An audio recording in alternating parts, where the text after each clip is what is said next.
Bago nga po pala ako pumunta ng Manix, syempre, nakakagulat po kasi sobrang dami ko po munang pinagdaanan bago po ako makapunta doon. Tapos nakakagulat kasi, syempre, nakatapak ka doon. Sabi nga po nila, sir, yung iba po may mga napatunayan na doon. So, ayun, nagsikap po talaga ako noon. Kahit di po ako nahihiya kung ano gagawin, lahat. Gagalingan ko po lagi. Ayun, lagi po yung iniisip ko kasi gusto ko po matupad yung pangarap ko, lalo na kala mama. So, bago po ako pumunta dito, nagulat po ako noon kasi yung nag-audition po ako noon. Akala ko po tapos na. Tapos nagulat po ako, nag-message po sa akin nun sa Ate Drea.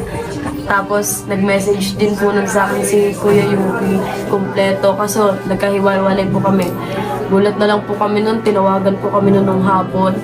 Patay na daw po yung tito ko. Pinagbabaril po siya nun. Dami niya pong Pero hanggang ngayon, di pa rin po nalalaman kung sino yung umano sa kanya. Ayun na rin po yung isa kong rason kung bakit gusto ko magsikap. Matupad po yung pangarap ko. Siyempre, sobrang dami ko pong pinsan. Ayoko na rin nahihirapan yung mga tita ko sa kanila lagi. Ganyan. Yung mga tito ko.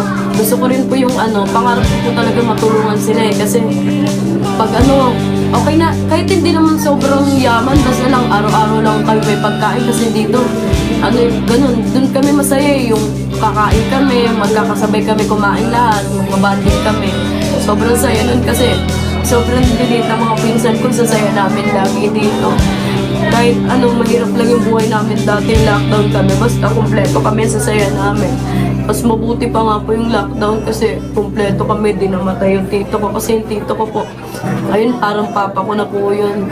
Lahat naman po lahat sila papa ko. Siyempre, iba naman po pag nawalan ka ng ayun, parang naawa rin po ako sa mga pinsan ko kasi nawalan po sila ng papa maaga pa lang.